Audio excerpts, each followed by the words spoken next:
Welcome back. We are studying the Euler phi function. We saw the definition of this function and we saw two basic properties. So, the first one was that whenever your number is power of a prime, then we know what the value of the Euler phi function should be.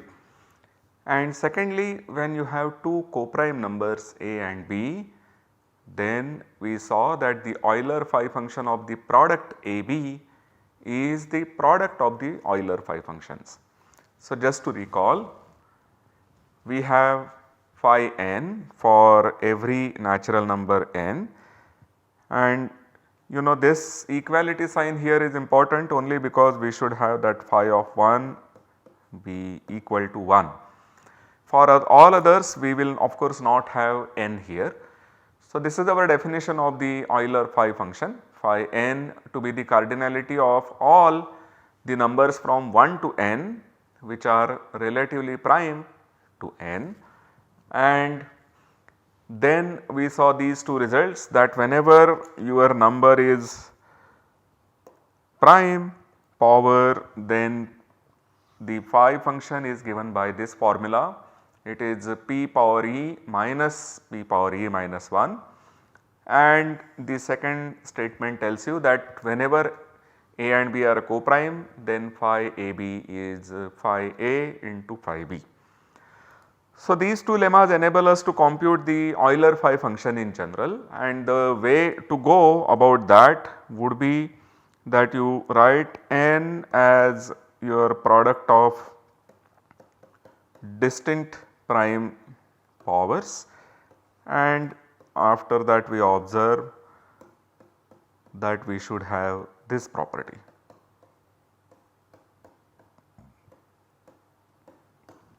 This is how one would compute the Euler phi function in general.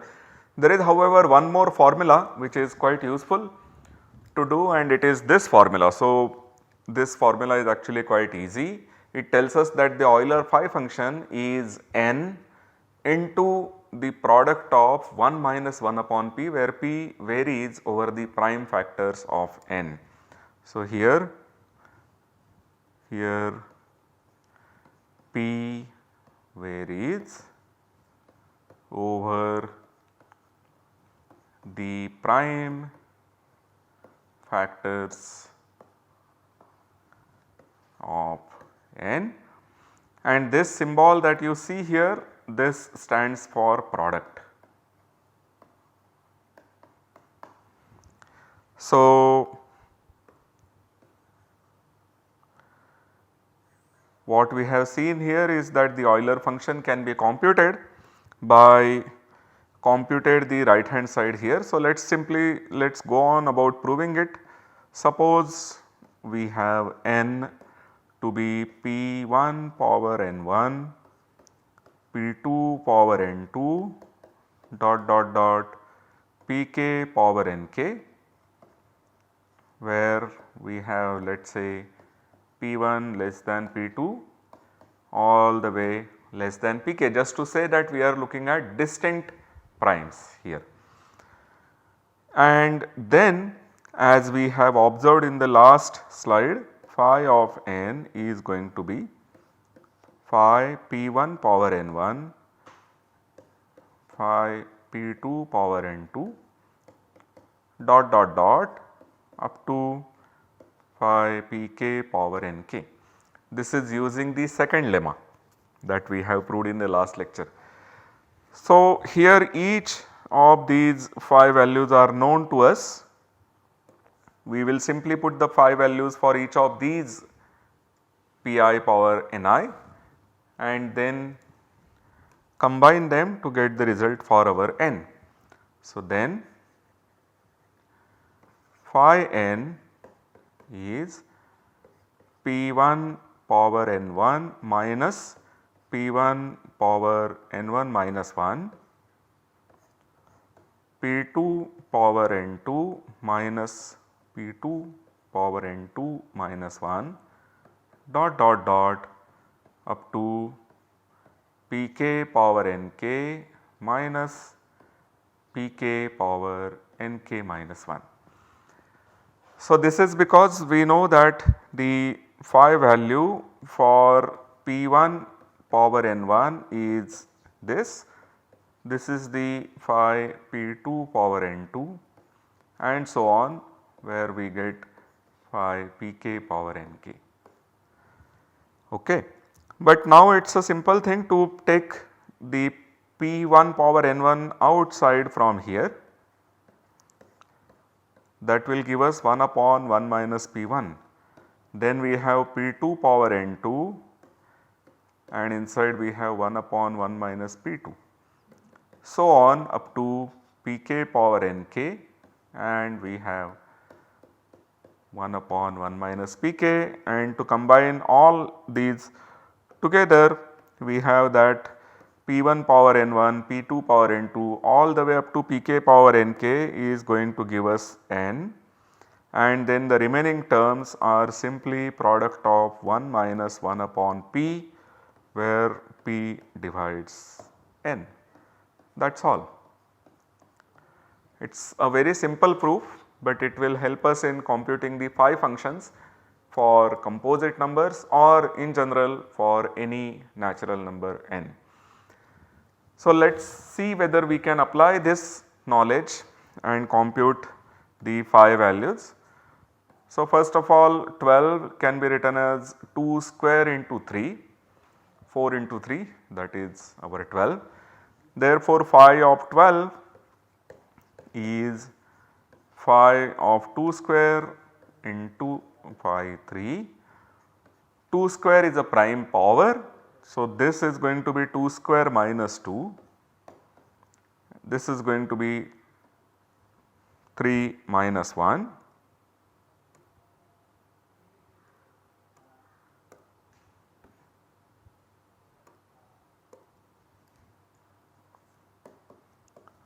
So, we have 2 into 2 which gives us 4. So, phi 12 is equal to 4, quite a simple number. So, phi 12 is 4. What is the phi value at 36? So, going by some of the examples that we have done in very first few lectures, I am going to give you a minute to think about this, and after your minute is up we will start solving this problem.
Alright. So, your minute is up.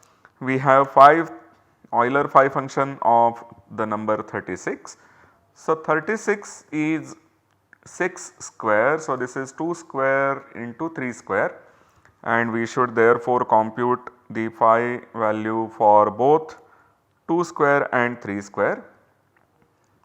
So, phi 36 is phi 2 square into phi 3 square. We have computed phi 2 square in our last slide, 2 square minus 2. So, this is equal to 2, and phi of value 3 square will be 3 square minus 3. So, that is 9 minus 3, which is 6, and so we get the Euler phi function on 36 to be equal to 12. We can also use the formula that we developed in the last lemma. So, this will tell us that this should be 1 minus 1 by 2, 1 minus 1 by 3.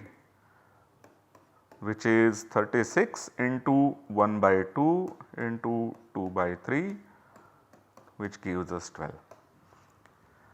So, there are these two methods to compute the Euler phi function. The second method can be fed in a computer quite simply, quite easily, and the first one can be applied when you are doing the computation by hand. So, both these methods are quite useful. What we have obtained is phi 36 equal to 12, and I hope that you also got the same answer. Let us do one more problem. The Euler phi function on the number 60. So, I will give you one more minute to think about this problem and then we will see the solution. Your minute starts now.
Okay, your minute is up. We will apply the second method to solve this, which is to observe that the prime factors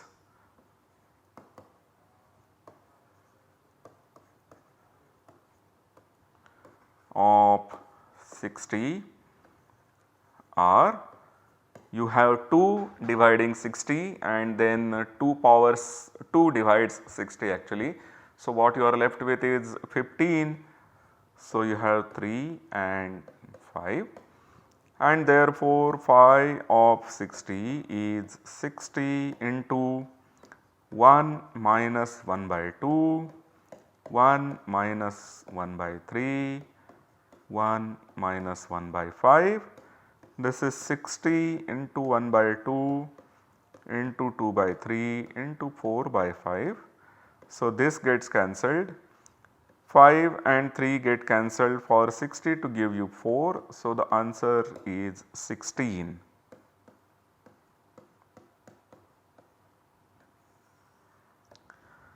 Let us see whether you also got the same answer.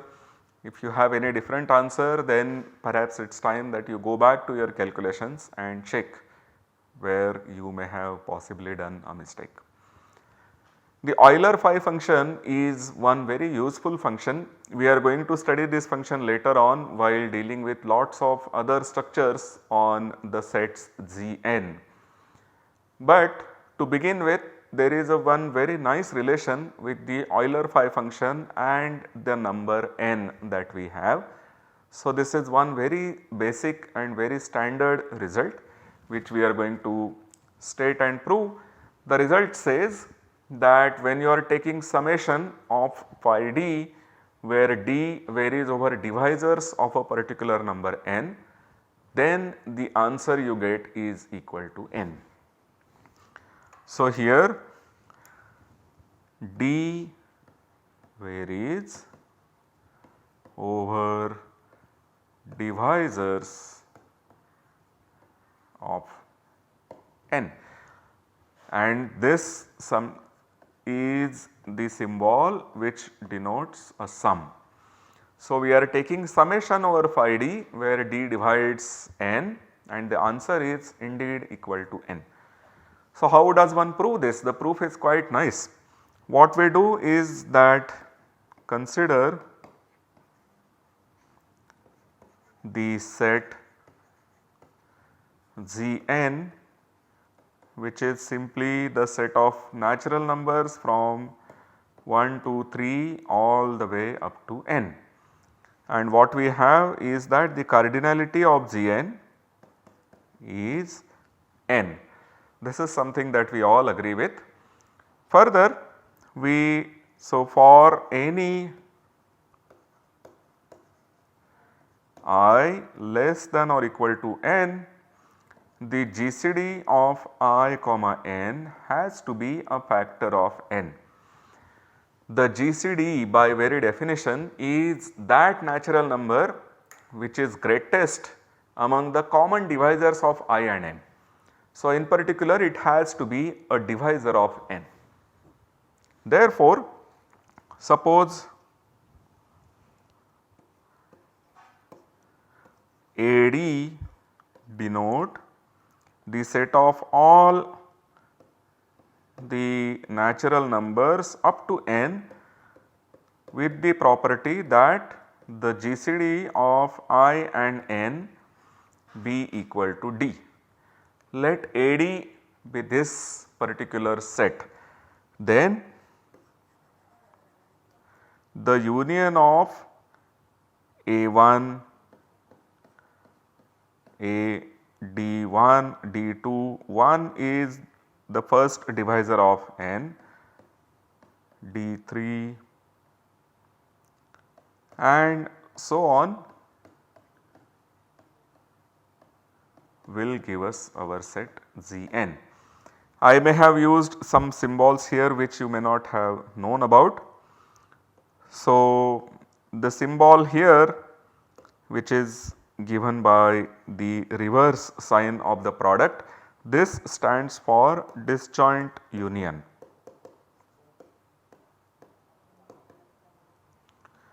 This symbol says that we are first of all taking the union of the elements, but it also tells you that these sets are all disjoint, and that is something which is not very difficult to check, because whenever you have elements coming from two different DIs, so A di intersection A dj is going to be empty.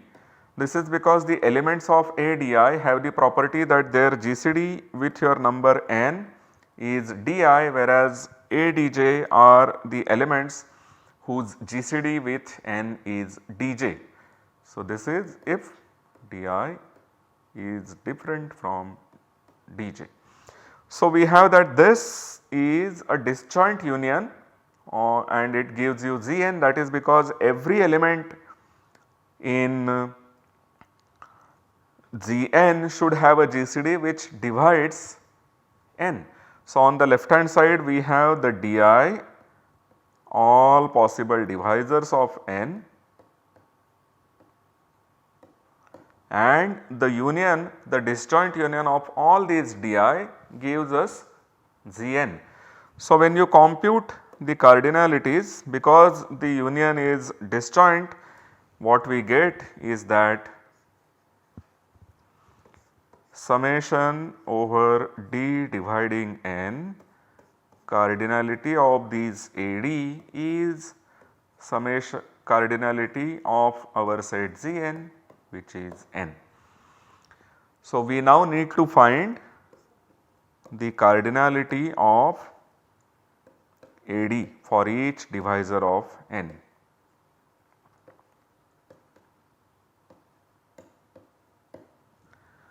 So, let us see what is AD once again. AD is the set of all these elements with the property that I comma n is D. The GCD of I and n is D. So, here GCD of I comma n is D if and only if GCD of I by D and n by D is 1. This is one very basic thing which we have used quite a few times already. So, thus the cardinality of AD is also equal to the cardinality of these elements with the property that these two numbers are co-prime, but this is precisely your phi of n by d. So, each AD has cardinality Euler phi function of the corresponding divisor of n. So, you have the divisor d and you get the Euler phi function of n by d, and therefore, when we write this final thing down, then summation over d dividing n cardinality AD, this is summation over d dividing n phi n by d, and we have already seen this to be equal to n. So, this is n, but once you are varying over the divisors of n, the d's and the set n by d's are the same sets, and therefore, we get that summation of phi d where d divides n is indeed equal to the number n. So, this is something which you can quite nicely check. You know, often people say that mathematics is that particular branch where we do not have a laboratory, where there are no experiments. But these kind of results will not come unless you have experiments. People would have experimented on natural numbers, and then they would have thought about these results, and only then they would have proved the results. So, it is a different thing to have experiment, it is a different thing to have proofs, but both are very important components here. So, I invite you to take your favorite natural number n, take the n to be a composite number, take the n which has many prime factors, say 3 or 4, so that you have many terms to look for, and then check this thing for yourself, that n is indeed summation phi d where d divides n. You may also look at the numbers that we have looked up while computing the Euler phi functions. We computed phi 12, we computed phi 60, and we computed phi 36. Those are nice numbers because there are many divisors. So, 36 in particular is 2 square into 3 square, so it will have many divisors. So, these are the numbers for which you should try to do some experiments and get the feel of this thing. Otherwise, doing the proofs only would be a bit of a dry thing. Okay. So, after having done this, what we now do is to go to higher study, but in our higher study we are going to be needing the concepts like groups and rings when we go to study these numbers further. So, we have various functions now like the Euler phi function and so on, and we want to study the sets Gn further more deeply, and so we will need to use more structures on these sets. These structures happen to be the algebraic structures of groups and rings. So, it would be nice if you know these things already. What is a group? Group is basically a set. To start with, it is a non-empty set which comes equipped with a binary operation. So, binary operation means that there is a rule of starting with any 2 elements in the set in a particular order, and you get one more element of the same set. This is what we mean by saying that there is a binary operation associated with the set. So, a group is a non-empty set, it can be finite, it can be infinite, with the property that there is a binary operation defined on the set, and this binary operation should satisfy some properties. So, the first property says that the set be closed under the binary operation, but this is same thing as saying that whenever you take 2 elements in the set, the applied value, the binary operation, when you apply to these 2 elements in that order, the another further element that you get is also in the set. This is what one means by saying that the set G be closed under this binary operation. Second property says that there is associativity. For instance, if you are given n elements in the set and you want to compute the binary operation on all of them, how should you go? Meaning, should you compute A1, A2, then A1, A2 is third element in the group. So, you should be computing the A1, A2 with A3, and then you should look for A1, A2 with A3, this is yet another element, and then you take the element A4, or should you take A1, A2, A3, A4 and then take the binary operation? How should you go about doing this? So, associativity is the thing which tells you that this is all the same. So, this is a G together with a binary operation.